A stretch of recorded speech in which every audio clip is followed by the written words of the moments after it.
I have a question for you all, and the question is this. Have you ever heard of a swag tent before? If you haven't heard of a swag tent before, think of a small canvas tent that can go on the ground or on a cot. These originated from Australia, where they are very, very popular. Typically, these tents are designed for one person. They're also designed for incredible airflow because Australia has a tendency to be hot. And at the same time, they're designed to be highly waterproof. It has been a long time since I've reviewed one of these tents. They are incredibly unique. But I have to say, I'm not the biggest fan. When you're overlanding, car camping, truck camping, I never understood why you would want something that small, that restrictive as far as space goes. At the same time, canvas material is notorious for being extremely hot. Yes, it's very much breathable, but it holds in a lot of heat. It blocks a lot of wind at the same time. Typically with these swag tents, they do have a ton of mesh on them, and that does help. But if you ever have to seal yourself up inside of one because it's raining out, they are miserable. The reason why I'm talking about swag tents is because what I have here today, this is the focus of this video, is a modern swag tent. This comes from an Australian company known as Kacadoo, and this is the BlockOut one-person cot tent. This is very much a preview of this tent. But with that being said, I have begun testing this out. I have one trip under my belt with this shelter, and I have a lot of impressions to share with you all, good and bad. Just in case you do not know, my name is Luke. This is the Outdoor Gear Review. Thank you very much for tuning in as we take a look at this Australian modern swag tent, the Kakadu BlockOut one-person cot tent. What you are looking at here is the storage bag for the BlockOut tent. We have 2 grab handles, 2 compression straps, 2A zippers. We also have 2 grab handles, 1 on each side. And at the bottom here, we do have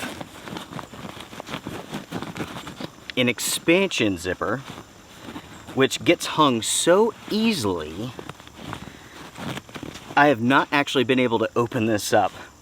Luckily, you don't have to because the tent fits inside of this with no issues. Here we have the fly. Here we have the tent. We have some poles for an awning, and we have tent stakes and guy lines. Speaking of the tent stakes and the guy lines, what we have inside of this bag are 2 guy lines that allow you to set up an awning. And additionally, we have 5 tent stakes. With the poles, let me go ahead and show you those. What we have here are 2 poles. These are shock corded. At one end, you have a post. At the other end, you have a rubber foot. These poles are non-adjustable, so they are of a fixed length. We also have a compression strap that goes around the tent body. Now everyone, I'm going to show you all a really cool aspect to this tent. This is an instant setup tent.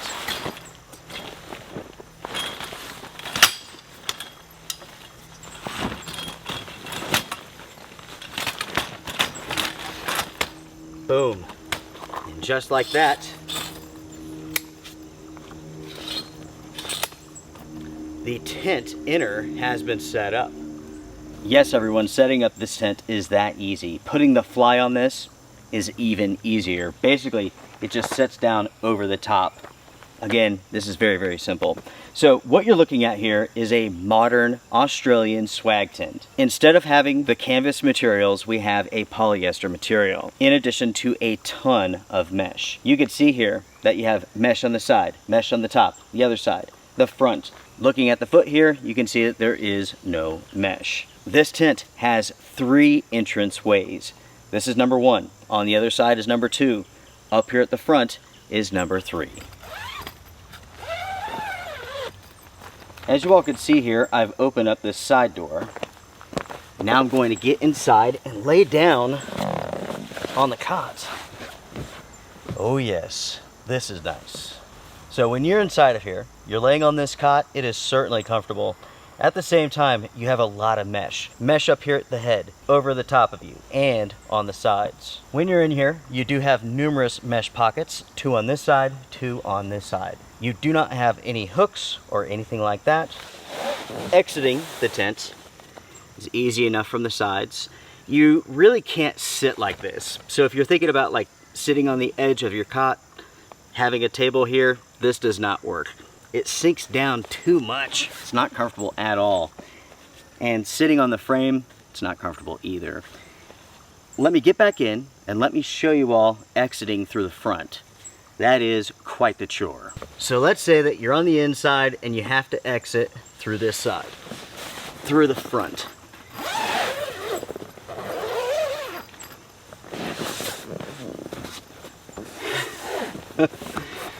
This is not easy. Most people will not want to do that.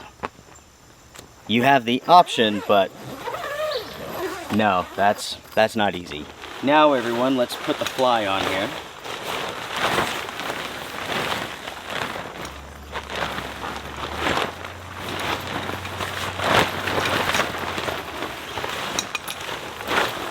The nice thing about the fly is that it only fits one way, which makes the setup process nice and easy.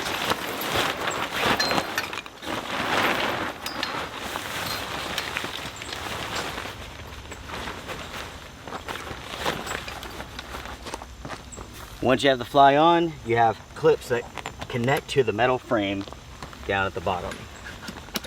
2 on this side and 2 on the other side.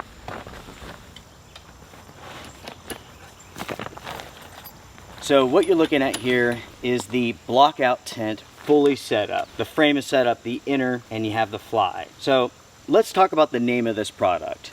The Kakadu BlockOut. What does BlockOut mean? The name is referring to the fly and its ability to block out sunlight to keep the inside of the tent cooler during the middle of the day. This is not a new technology by any means. There's a lot of companies who have used this before.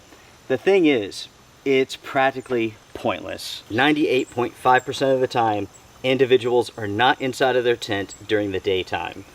If you want to sleep later into the morning, you may find that beneficial, blocking out the sunlight. But for the most part, this is a feature that no one is going to enjoy. It is not going to benefit anyone. And you have to keep in mind that it only works when the tent is sealed up. Otherwise, you would have light flooding into the tent.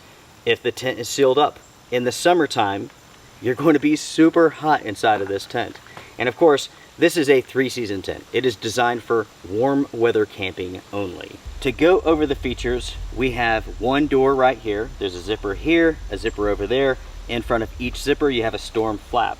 At the very bottom, you will see that we have this grommet. That is so that you can use those poles to set this up to have an awning. You do have the ability to roll up this door and to stow it out of the way. At the front of the tent, you have the exact same features. 2 zippers, 2 storm flaps, 2 grommets. You can tie this panel up, and you also have 2 guy lines that are pre-attached. On this side of the tent, you have the exact same features as the other side. 2 zippers, 2 storm flaps, 2 grommets, and you can tie this panel up. Going down to the end of the tent where your feet will go, you can see that you have a vent along with a guy line. Coming over to the front, let me show you all how this awning system works. You take that post and you put it through a grommet, then you take a guy line and put it over that post, and then stake it out. What you're seeing here is the tent set up with the awning. I do have a question as to whether or not it's comfortable to sit here.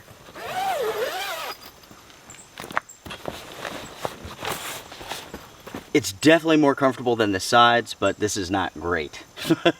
It is definitely small. Most people will not be able to get this to work. So this is awning number 1. Let's move over to awning number 2.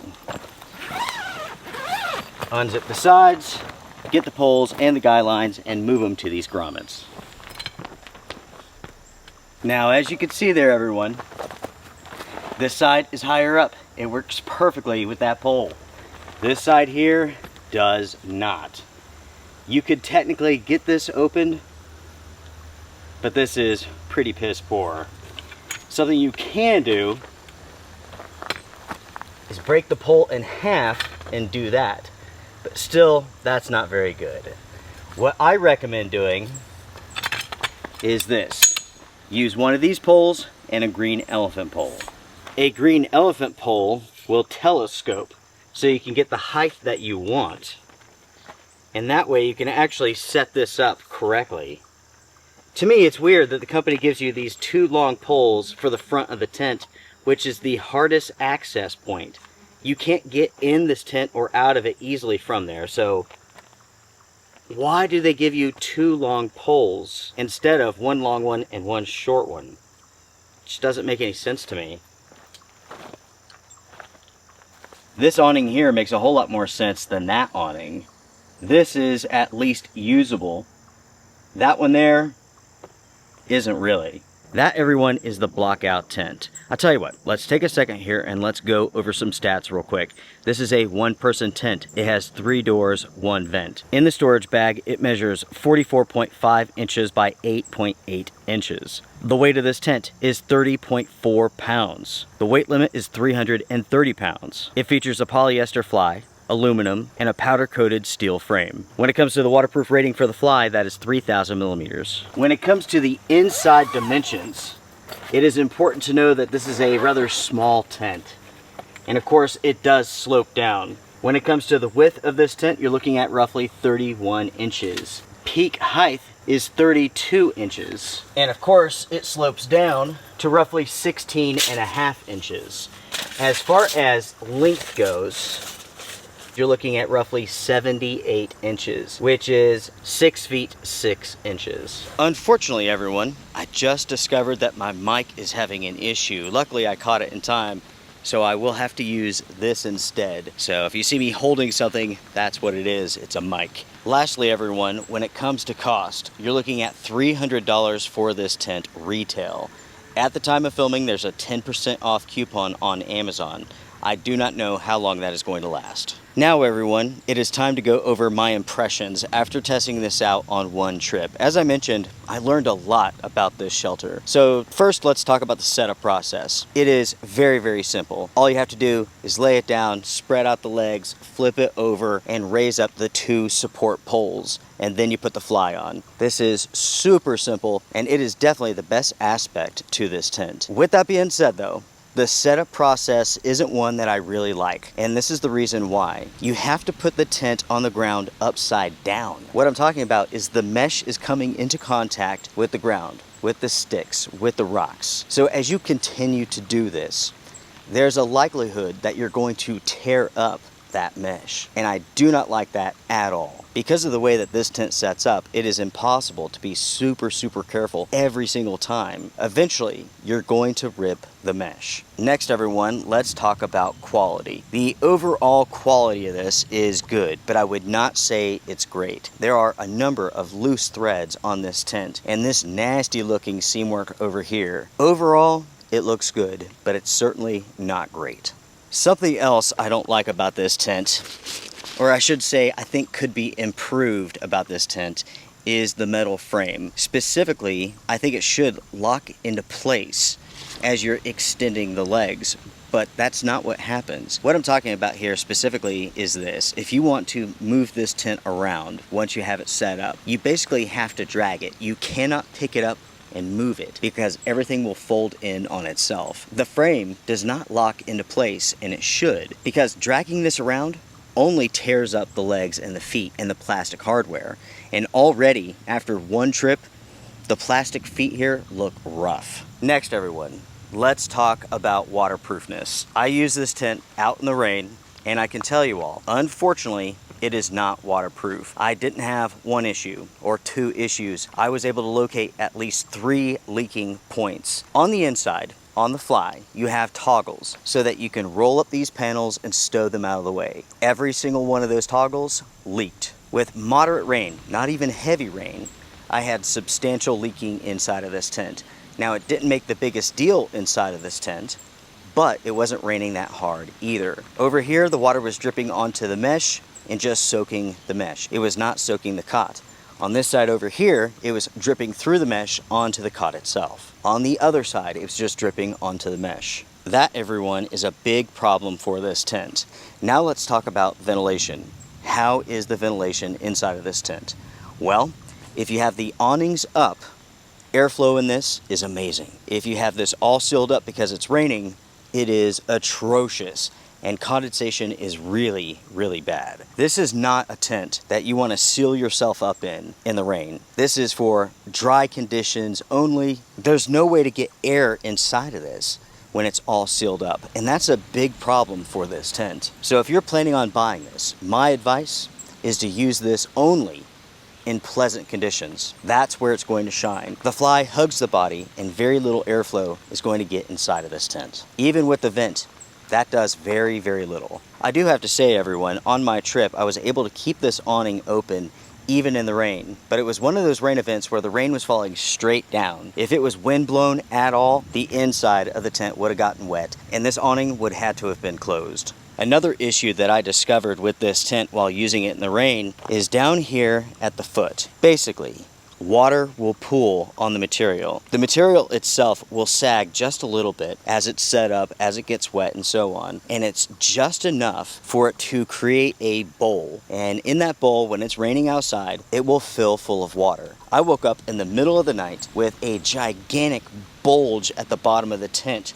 This big bowl of water. Basically, I had to use my feet and kick that water out and off of the top here. If I didn't do that, potentially, it could have ripped the seams down at the bottom here. Something else that I want to talk about here are the awnings. Unfortunately, they're not very big. Size-wise, they're very limited, so the sun really needs to be overhead for them to be effective.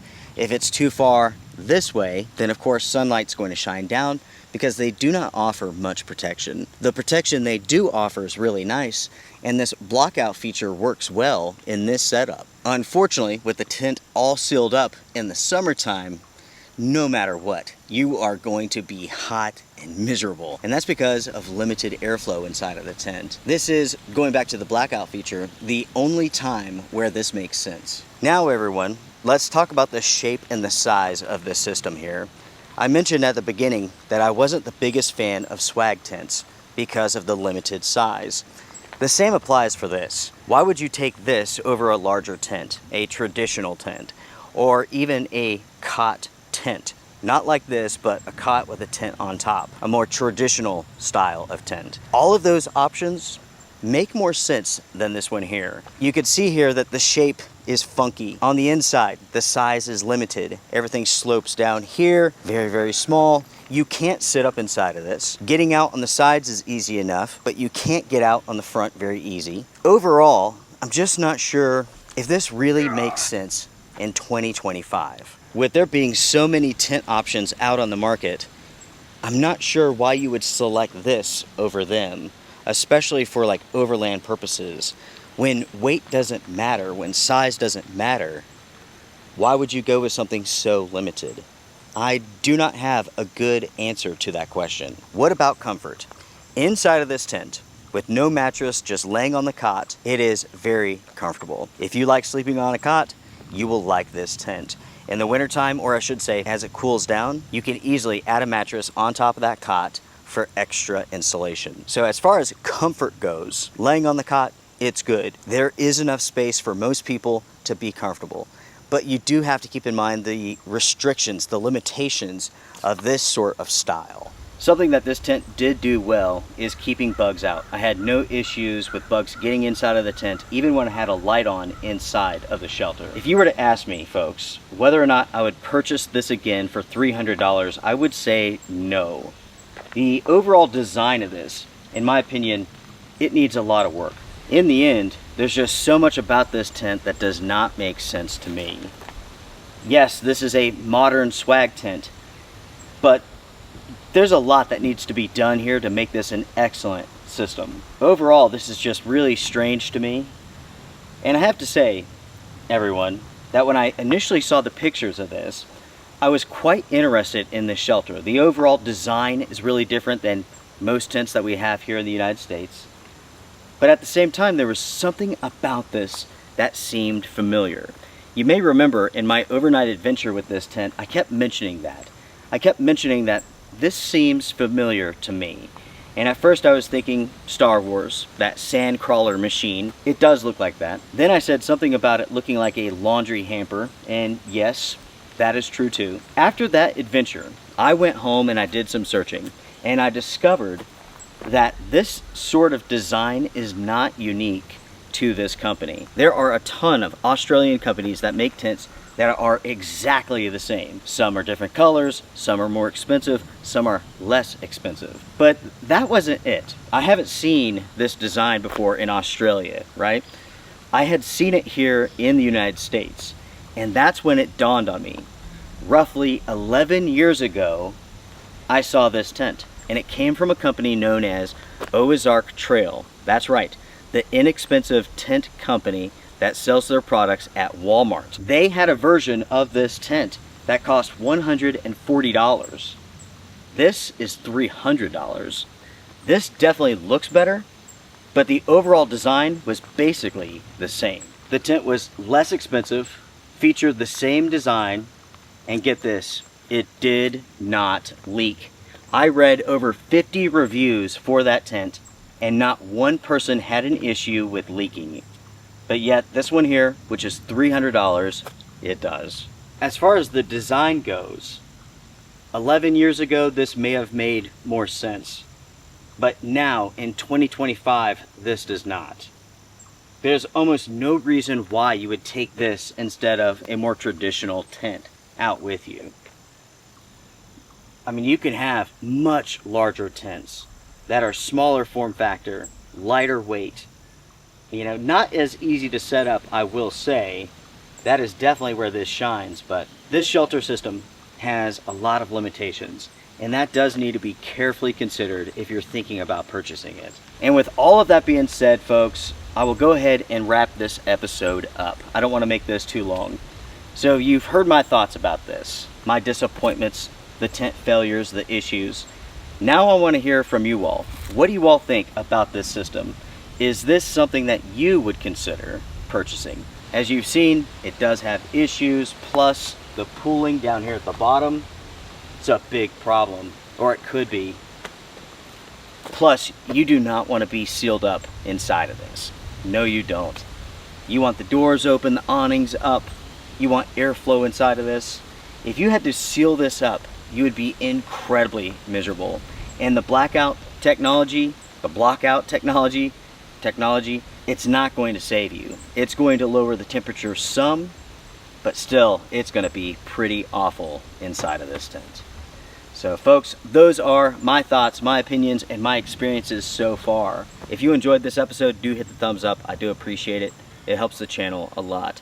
Do know that this channel is agenda free. I purchased this with my own money. I do not care if you buy it or don't buy it. I am here to share information, and that is it. Until next time, everyone, take care, be well, strength and honor. Bye for now.